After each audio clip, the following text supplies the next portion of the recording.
Okay, could we start? Sure.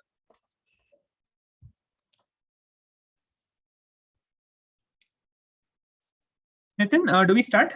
We have got good number of students. Yeah, we are good to go. We can. Okay. Hello, students. Good evening. I would like to welcome all the participants to this small informative webinar on cracking interviews of product-based companies. So today we have Paris, who's going to explain his journey and who's going to share a lot of experiences, which actually led him to crack an interview of a very big company. It's Goldman Sachs. And after that, we'll also have a live Q&A session. So after the end of the session, you can ask him questions by clicking on live chat. I hope all the students are viewing this session on YouTube live. So there is an option called as live chat. You can just click on that and ask your questions only at the end of this particular webinar. He'll take up some of the important questions and he would answer them to you. Okay. Over to you, Paris. We can start off with this session. Sure. Thank you, Supreet. Hope you all can hear me. Good afternoon and good evening to everyone. Thank you for joining in for this session. My name is Narendranath, and I currently work as a data engineer at Goldman Sachs. Throughout this presentation, I will try to keep it brief and informal, and also try not to overlap with anything that you already know. So let's begin. So this talk will be about cracking interviews of product-based companies. So before I start, I'll just give you a little bit about me. So throughout my 4 years of undergraduate, I was pursuing data science throughout. And over the course of my third and my fourth year, me and my team were able to win a couple of hackathons, and then consequently were able to publish a few papers in ML, especially NLP. When I started working as a full-time professional, I started off as a full-stack developer in Goldman Sachs, where I predominantly used Python and Angular. And then over a couple of months post my internship period, I switched over to the data engineering team, where I'm currently at. So getting to the main topic at hand, cracking interviews of product-based companies. The first question you'd ask is, why product-based companies? So for people who are unaware, product-based companies are those companies that make and ship products to the clients and customers, whereas the other side, you have service-based companies who provide services on a general scale. So I will move on and explain the general pros and cons of what you see in product-based companies. So the first obvious part of these companies is the flexible work hours. So when I say flexible work hours, I mean to say, let's say you're given a piece of work and you tell your manager, I'm going to complete this in 3 days. The manager doesn't care if you're going to work 24 hours one day and don't work the next 2 days. All they care about is that at the end of 3 days, you're done with that work. However, the con with regards to this is, when I say flexible, it can also mean longer and odd hours. So let's say you're working for a US-based or UK-based company. That can imply that you are working sometimes later in the night so that you're in touch with your colleagues in the US or the UK. Again, and the next pro is obviously a better overall pay. And this is a general notion that all product-based companies offer a better overall pay. The con, however, is with more pay, you obviously expect more overall work. Moving on, the third pro is, I would consider one of the best, is your ownership of work. So what I mean by this is that when you're working on something in the company, in a product-based company especially, you are given ownership in that. So you feel like that product or that portion of the product is entirely yours. And therefore, you're able to devote more time and more effort into fine-tuning that product per se. But then the con for this is that if you own the product, all the issues that end up coming up with the product is something that you have to handle, either with your small team or by yourself. So this just summarizes what I have experienced and what a general person would experience in product-based companies, and something you guys will want to keep touch with. Moving on. So now the question is, how do we crack these interviews? Simple and a very straightforward answer is coding, lots and lots of coding. To be honest, every product-based company expects their students to be really good at coding. Even if you don't do really well in the further rounds, if your coding round is strong, you will always be considered a very strong candidate for your interviews, for your recruitment, and so on.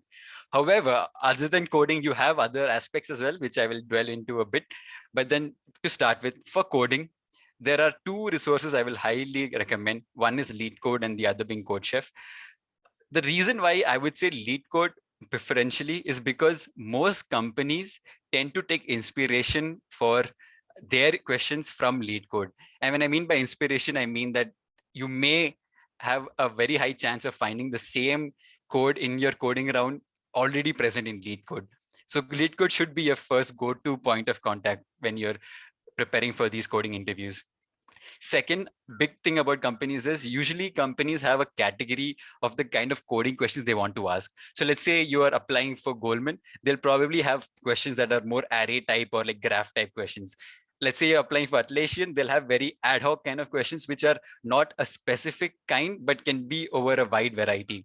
So what you should be doing is trying to research about these companies, especially in their interviews and coding round, to see what kind of questions they like to ask. And third point, which I find is very important after joining a company and viewing the recruitment experience from the other side, is having good code readability. And by this, I mean to say that when you're creating, let's say, a simple variable, don't call it int xyz or int I. Rather, like call it something like int array index in the case where you want to refer to a pointer in an array. The reason why I highlight this point is because there are times where in your interview rounds, your recruiter or your interviewer will have a printout of what you coded in your coding round. So they have the entire code that you have used, and they can see the syntax, the way you have written your code, if you use comments and so on. So at that point of time, if you have very good code readability, it gives a good impression in the minds of the interviewer. So there's something which is not really talked about a lot, but something you definitely have to keep in mind. Moving on. So these are additional tips that I have collected from my experience during the recruitment process, as well as from friends and colleagues. I hope that these do not overlap with what you've already know. And I've made sure that these are considerably different from what you might have already seen. First thing, keep your LinkedIn updated at all times. This is a must do, because when you're applying for companies, what the recruiter tends to do beforehand is go and review your LinkedIn profile, and an empty LinkedIn profile looks very bad. So please make sure that this is updated at all times. Second, one thing that I've learned is that recruiters usually are from the team that are recruiting from. And what I mean by this is that, so let's say you have two recruiters coming to your college for recruiting, they're usually recruiting for their own team. So what you will have to understand from this is that if you make a good impression with that recruiter or the set of recruiter there, you have a better chance of getting into the team. You may just be good enough. You may not be the greatest or whatever, but if you're just good enough and you make a good impression with your personality, your attitude, and so on, there's a very high chance that you will be able to get into the team that they're recruiting for. And the third and fourth point, they sort of go hand in hand. Always read the company bio of, and if possible, the recruiting team that is coming in. Usually larger companies tend to come with a team in hand. So they may say, we are recruiting for the cloud computing team or the DevOps team and so on. So if you can get a team bio, that will help your case. The reason why is that when you end your interviews, the interviewer usually asks you, like wanted to ask you to ask them a question, what you would want to ask them. And if you know about the company and the team, you will be able to ask really good questions that actually show the interviewer that you have some interest in them. And again, people love talking about themselves. So if you're able to ask something on a more team or a personal level, it obviously makes a lasting impression in their minds. Okay, going on to the fifth point is something I will recommend very strongly. And this also helped me get into my company as well, and that is to go through all possible interview questions and blogs about the company. And what I mean by this is that you go on the internet, you go to InterviewBit, you go to Geeks for Geeks, you go to whatever website you can where someone has put a blog post or they've mentioned what questions have come for their interview round. The reason being is that most companies have, let's say, a question bank or like a fixed set of questions that they usually ask, or they pick out from that question bank and ask for their interviews.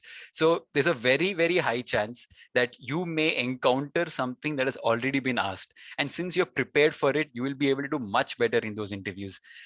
Personally, this has also helped me because in one of my interview rounds, I was able to get a question that is very similar to what has already been asked. And since it was a harder question, it helped my chance a big margin. So this is something you should always go through. Similar for the past coding questions as well. Since they have a very common question bank, repeating these is the best option. Finally, another point is design rounds.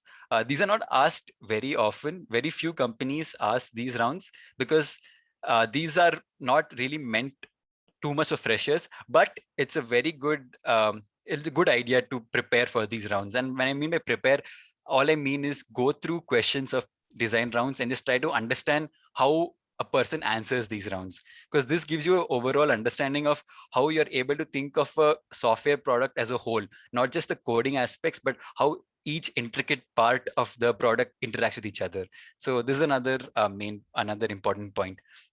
Moving on. So that's pretty much all I have from a tips perspective in terms of what you should be looking at before preparing for your interviews and your recruitment process. So I will give you a small brief on my interview experience that I had for Goldman Sachs. So my interview had basically two sets of rounds. So my first round was a coding round, where I had two questions. Basically, one was a BFS kind of question, and one was a very medium, simple level, ARI level question. Again, I had already learned beforehand that GS tends to ask questions around graphs and arrays and so on. So I was prepared for this. Second set was 3 rounds of interviews, and all of these rounds ended up having a lot of DS and algorithm questions. Some of my interview rounds had a couple of logical puzzles, and then very few bits and pieces of OS concepts were asked as well. And then post the third round, sometimes you have a HR round where they just have a general talk with you, and then they give a general understanding of how you are and your aspirations and what you want from the company, and as well as where they ask you the question of what would you want to ask the interviewer. Moving on. So what I want to do here is give you a personal experience from my side of how my process went through. So I did my internship. I prepared for the internship interview during my end of my second year. So this was the starting of my third year when Goldman came to my campus and had these coding round and interview round and so on. So that's when I got through. I ended up doing an internship in the third year summer. And then I found out that if I do well in my internship, I may get a job in my final year.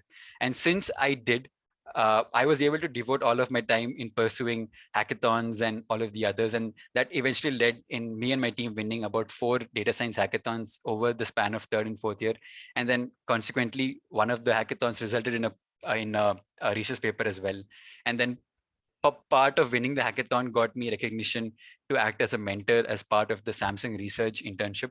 Again, consequent of that, I was able to publish a research paper there as well. So one thing I would suggest for students is to try to gain as much experience outside of your curriculum, because those are good talking points during your interviews and in your resume as well, because that shows the interviewer that you have things not just academics or just coding and whatnot, but you have the understanding or the insight to look at things on a worldly standpoint. That shows that you are looking into learning technology that is not just the ordinary. I know ML is now becoming a big thing, but now the world is progressing towards where blockchain is becoming really important, and now cloud infrastructure is becoming ever important. And from a corporate standpoint, if you can delve into cloud at any capacity, you're always at a better standing when compared to your peers.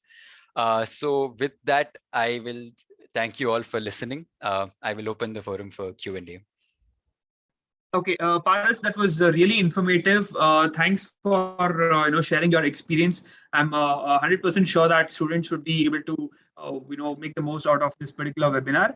Before proceeding to the Q&A session, could you please talk about your educational background, because students also want to know what branch you studied and which college, and probably maybe your CGPA. Many students are really worried about their grades.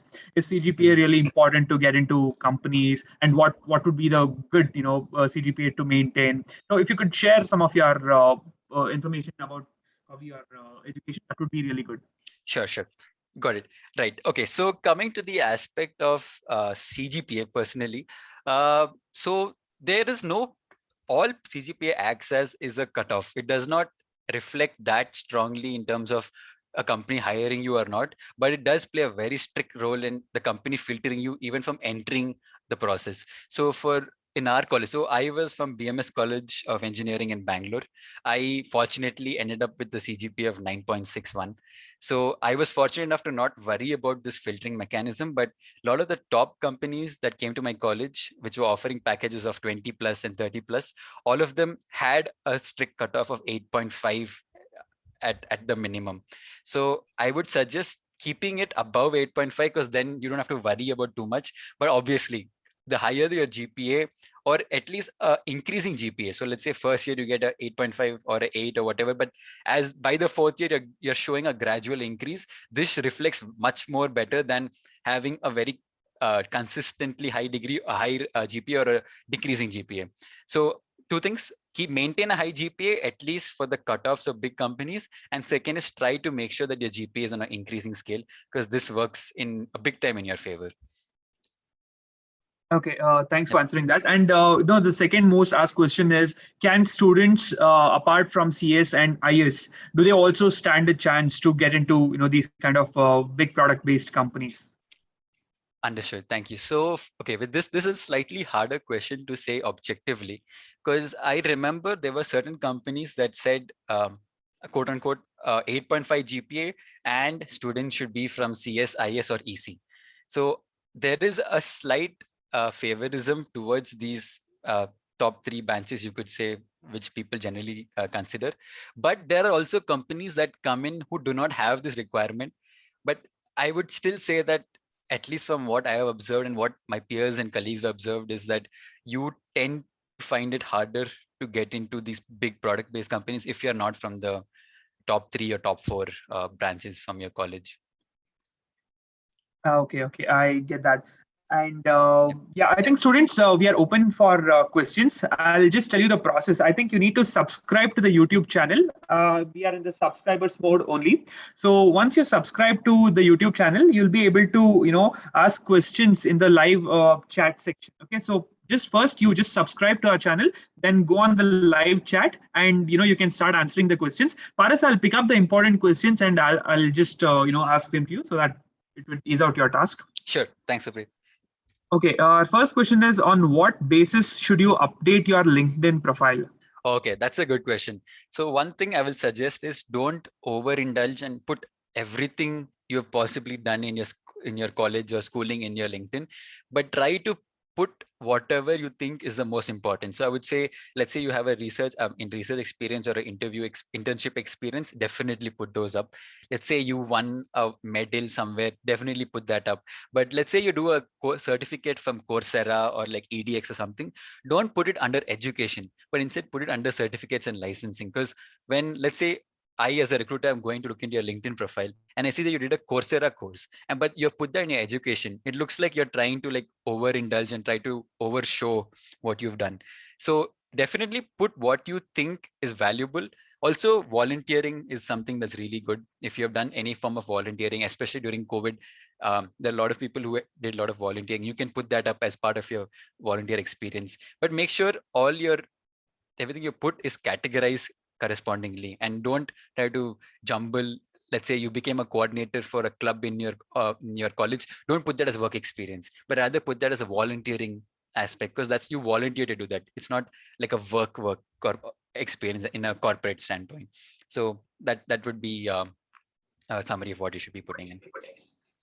Okay, so the next question is: where do we find the blogs about the interviews and interview experience? Where do we usually find them? Are there any specific websites or blogs which students should follow? Yep. Okay, that's a good question. So I personally referred to a lot in Geeks for Geeks, and Geeks for Geeks has a lot of articles. I think I went through 43 odd articles for Goldman Sachs, if I'm not wrong. So that's your go-to source. I'm not sure, because it's been 2 years since I last looked into it. You may find new websites that provide equally good or probably better than this. But yeah, Geeks for Geeks could be a first point of truth. And I guess a good Google search should get you more links. But yeah, Geeks for Geeks for sure. Okay, that was informative. Then can you give us some tips about group discussion rounds? Okay, Group discussion is a tricky topic because what group discussions do is try to gauge how well you articulate your points and how well you can work in a corporate peer-to-peer surrounding. You want to make sure that you speak you're one of the first people who bring up a point in the beginning, and you do not want to be a person who ends up not speaking at all, because I remember group discussions have a very strict time limit and you really have to get in what you want to say in one of the starting. Something sometimes people feel is you may not have a point. Let's say they bring up a topic but you don't have a point immediately.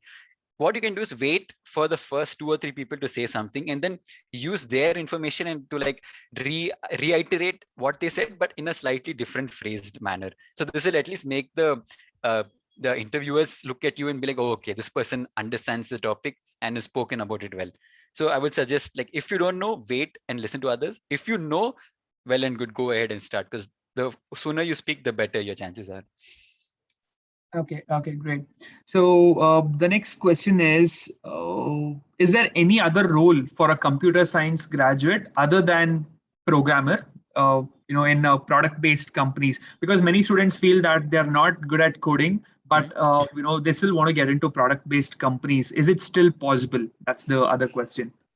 Okay, so that's a good question. To be honest, even most product-based companies, you do need coding, at least in some capacity. You may not mean to be the best of coders, but you definitely do require some sort of coding experience, because let's say you're a DevOps or a cloud infrastructure developer, you may not be doing a lot of coding. You may be doing a lot of Linux stuff, but that again requires a lot of command line usage and knowledge. The only capacity I can think of where you don't need coding but are working in a product-based company with technical knowledge would be as a product manager, but that's another completely different path. You definitely need CS experience or like a computer experience or like a general experience for that, but it's a more I could say a managerial executive role compared to a technical role. At least this was what I've seen as far as I know. Okay, and I believe if you want to get into the managerial role, experience would really matter there, right? Yes, It's not that a pressure would directly be put onto a manager's yes, position. yep, true. So if you can get an internship as a apprentice for like a product manager or a program manager, that can help your chances big time. Okay. So, any advice for students who would like to get into data science or data analytics career? Right. Okay. So this is a good question. And there's one thing about this question I want to mention is that, to be honest, as an undergraduate, getting a job straight into like analytics or ML is really hard. And the only way is either you have a lot of internship experience in ML or data science and so on, or you are pursuing this via a master's degree. Because at least from my personal experience, I have pretty much know only 1 or 2 people who got into a ML role, and this is only because they interned in the company for 6 months prior, and then they were offered the job after the 6 months. So definitely you have to have a lot of internship experience in ML, because these are roles where you are defining the way the business works. So like as a coding or developer, you have a manager who's telling you what to do, but in a data science role, you're actually making calls that will affect the business decision, and these are very powerful and like decision driven roles. So that's why they expect that you are experienced or you have worked under someone, and you have they can trust you in being able to own a product or own a particular project and so on. So yeah, experience is important if you want to get into these roles. Okay, so the next question is, how many programming languages should we be perfect in? Please name them. Okay, That's one of the questions. I think this is one of the questions I asked my seniors as well the first time. Honestly, the answer is one. If you're really good in one programming language, you're good to go. You don't need to learn more.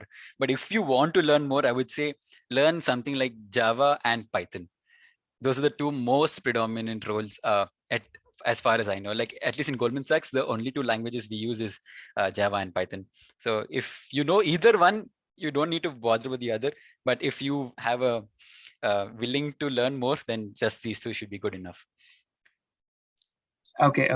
Thank you. And okay, is it really mandatory for a student to focus more on the certification, or is it just sufficient if a student, does some research on his own, and if he gains some knowledge, probably by taking up some free courses, or probably following some YouTube channels, is that sufficient, or should student really go for the certification? So that's one of the other questions. Yep, that's a good question. So again, so in both cases, right? If I was a recruiter, I would care about how you use that knowledge from that certification or that free knowledge. I would not, if you tell me you got a certificate in a particular course, it wouldn't matter as much. But if you said that, okay, I built this project after I learned so and so from this course, even if it's a free course or a paid course or certificate, if you can demonstrate that knowledge being used in a project, that is much more important than you just telling someone that I know I've done this course. So again, execution is much more important regardless of what the background is for that education. Yeah, because in the current phase, I've seen a lot of students just completing courses like anything. They just complete 4 or 5 courses at a stretch, and Exactly. I've seen posting on LinkedIn. That's not going to be of a great help, but Yep. after completing a particular course, I think you need to start building projects, right? So you need to go Exactly. more onto the application stage rather than just completing few courses, answering a few MCQs, and earning a certificate. That's Definitely. Yep. That's very more true. important. Yeah, and the next question is: will hands-on workshops, that usually which students attend during their engineering career, will they be of any use, in getting into companies? Will they help you to build a good resume? Either boot camps or hands-on workshops, or Mhm. any of these activities. Will they really help a student, build his resume? That's one of the questions. Yeah, that's a subjective question. I would say if hands-on workshops are always going to be helpful because they're practical, but then again, it depends on what the topic of the workshop is. So if you're looking at from a recruitment standpoint, if that workshop is in accordance, or what you did in the workshop is in accordance with what the company expects from you, then it obviously is a very big help. But if it is not, it'll be looked at something. Oh, this student did this, so it's good that he did this.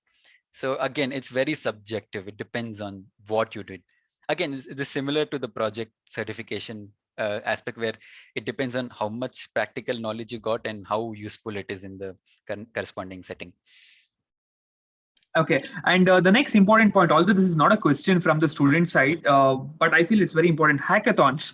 So, Mhm. how exactly did taking part in hackathons help you get into the product-based companies? And what were those hackathons? If you could, just name them, and probably your experience there, that would Sure. be. Yep, sure thing. So I think the first hackathon that we took part in, we ended up winning. This was the Philips Data Science Hackathon. So this was the initial rounds were about 1,000 teams from all over India, where we got through, and then the final round was on the Philips campus in Bangalore, where the top 10 teams from all over India competed. And we felt like we were underdogs because we were the only team that was not from NIT and IIT. So the whole time we felt like, oh, okay, these guys probably are going to beat us here. But then the biggest learning from that was, honest to God, we had the best presentation amongst all the teams. We had also worked the most on making sure that our machine learning model in this case was providing the most accurate of results. We didn't try to go for very complicated methodologies or very like state of the art what do you say, models that are present, but rather we spend the time to like, if someone, okay, if you guys are aware of ML, there is concept of handcrafting feature extraction, where we personally went into this problem and tried to extract as many features as we could so that our model could do better. And in the end, the thing that won us the competition was the presentation. So when you go on stage in front of this big audience of all these people from industries and all of these very smart professionals, if you can present yourself fine, if you can present what you have done to the best that you can, that will give you that confidence, and that will also reflect in the board's eyes that, okay, this person knows what they're doing, and they've presented it so well that they can't help but give you the prize.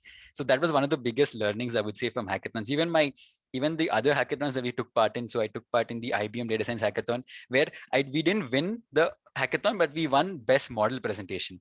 So again, presentation plays a very important role in how you portray yourself.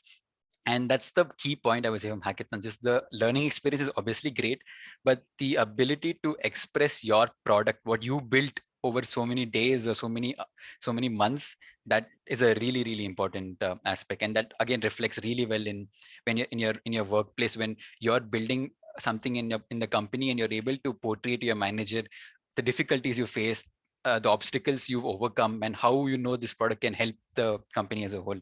So these things, I mean, these personality aspects or like the character aspects are the biggest learnings I would say from a hackathon, aside from the technical aspects. Yeah, that was informative again. And the students are asking you, is there any sort of tips that you could share for off-campus selection at Goldman Sachs? Okay, that's a good question. So honestly, the off-campus selection of Goldman Sachs is really hard. It's because we have a very large pool of candidates applying. So one thing I would suggest is preparing really well for the coding round, because I think the coding round is a very large filter. I think if let's say there are 100 candidates in the beginning of the coding round, at the end of it there'll just be 5 candidates. So it's that's the scale in which they reduce it. So if you get through the coding round, you are in a very good position, but the coding round is very hard. So it's comparatively harder than what they ask at campus placement. So you really have to prepare well for those. Okay, so there are a lot of questions coming in from students from different departments. Let me just ask them: can we get jobs, something other than coding in product-based companies for students from EC or typically? I think you took up that question, but these kind of questions are repeatedly coming up. So they want to know if after we enter a product-based company, is there any specific roles that we can do apart from coding? So Right. I think there are, right, there are different roles. There are. Yeah. True. Like, Okay. okay, so for this example, let's say, okay, like the someone who asked about EC. So I'm sure you'll know about embedded systems, right? So if you're from EC, you know, let's say you're working for Qualcomm, you will not need to know that much coding, but the coding you will need would be like either C level programming or like assembly level programming. So even though you're building hardware components, for these components to run, these microprocessors to run, you still need to know some level of coding. I mean, it's hard to say you don't need coding at all, but if you have at least a minimal capacity for coding, it'll always help you regardless of what field you're in. That's something I would suggest too. Okay. I think we are done. Okay. So business analyst role. I think, do you have anything to talk about this, Paris? A business analyst role. Yeah. Okay. I am not too familiar with this role per se, but I'm not sure how much of how much coding is required or how much coding is not required. It's a pretty tricky question because I'm not very familiar with this. But I'm assuming if you're in a business capacity, you'll be mostly using components that are already present, or like technology that are already present within the company, or like legacy software, and there'll be more focus on you delivering products or executables more so than you sitting and developing a product from scratch. At least Okay. that. Okay. Yeah, and the next, question. I think many students have this question: what would be the salaries, in the product-based companies? Probably, Mhm. if you could give a range, I think that would be, fine. If not a specific number, so what would Mhm. be the range given to students, entering into these kind of product-based, even at your own company? If you could Mhm. just give a range, that would Sure. be helpful. Right. Okay. So the thing is, most of these top product-based companies give you really good salaries. So at least from my side, so when I joined GS, I joined with the CTC of 23, and there were companies that came to my college that were giving a CTC of 30 as well. So there was this company called Udan that had a CTC of 30 as well. But again, with the more larger the package is, the more amount of I mean, the more harder the interview process is as well. So for Udan, I would say in the interview process, they asked us to build a full-fledged REST API microservice framework for the coding round, not a regular coding round where you had a question and an answer, but they asked you to build a service. So again, the more higher the package, the more I would say trickier and stricter the entry uh, restrictions are. Yeah, that was, I think salaries have become one of the most important points for a student to consider a job or Exactly. a particular company. Yeah, that's really important, but they should also look at what exactly their roles are in a particular company, right? It's not just running Definitely. behind the packages. Right. So adding to that, so another big point is when you have these bigger companies that come, they don't specify which role they're looking for. They just hire people, and then you are eventually put into a role to fill up whatever is missing in their company. So usually these smaller companies will tell you that, okay, this is the role we want. We want a Java backend developer, or we want a front end developer. But the larger companies just come in with the mindset that they want to hire good students, and then they will fill those students in whatever capacity is missing in their company. So that's another thing to keep in mind. Like bigger salary companies, you will not really know what you're getting into. So that's something you have to keep in mind. Yeah. Okay. And the next question is, AI, ML, these have become buzzwords of the day. But students are asking, as freshers, would we really be put on to an AI or an ML developer role, or is it just, they'll put us into some basic roles, and once we start getting experience, do they then shift us to something which is related to machine learning or AI? So how does that work in industries basically? Mm-hmm. Good question. So I can give you two answers to this. If you're looking at an AI ML role in terms of building a product, very, very unlikely that you'll be given a role there because you need tons of experience before you can be part of this data process. If you're looking secondhand, if you're looking at this as a research perspective, there are a lot of companies that actually hire students for ML/AI research. So let's say you are going into Microsoft. So Microsoft has a very good research program, and a lot of the undergraduate students end up joining the program as researchers. So since you're working at a research level, you're contributing alongside more experienced professionals. So it's like your impact is, I mean, whatever you're doing is not directly going into the business, but is going to go through a rigorous, long process before it ends up in the business. So those roles, AI ML is much more easier to get in, but the ones in corporate, strictly for product building and all that, is much, much harder. Okay. And we have one more non-tech question. How is the work life in product-based companies? Is it really stressful? Okay, that's a good question. It's a very, actually a really good question. So I would say this, coming to my first point about the pros of product-based companies is they are very flexible. So let's say, okay, even right now, so giving you guys this presentation, I can just take an hour or 2 hours off from work and just tell them that, okay, I'm going off from here. I have some other commitment to do so. And no one's going to be there to stop me. No one's going to tell me, oh, no, you can't do this. Because you have the liberty to do things at your own pace, at your own time. But you have to make sure that you're done with the work by the end of the point when you specify it should be done.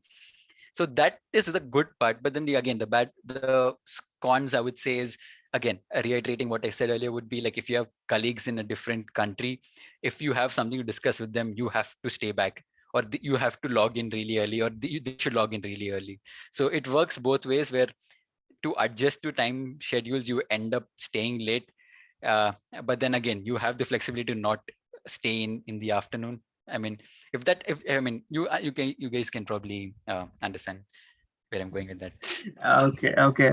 So I don't think there are any more questions. We're done with many. There are a lot of questions actually. Many questions are specific to a particular topic. Will your company hire cybersecurity specialists or something? Probably, you won't be able to answer them, or students have to look at the website, and probably they can get more information about that. True. I think we are done with today's session. We should have ended this at 5:30, but Paris, sorry Yep. for extending No this for problem. another 15 minutes. And No issue. yeah, I'm really thankful for you to spend a lot of time, and you really gave a lot of motivation and shared some good technical guidance for all our students. We'd love to have you for further sessions as well. So thanks for joining today's session, Paris. And students, thanks for attending this session. Hope it was really informative. I think students can connect with Paris probably on LinkedIn, right? Yes, you can connect with me on LinkedIn. My name is Paris Narendranath, so you can find me there. Yeah. So, students, I hope everyone are going to take a lot of feedback and a lot of inputs from Paris, and I hope you're all going to be really successful. Start preparing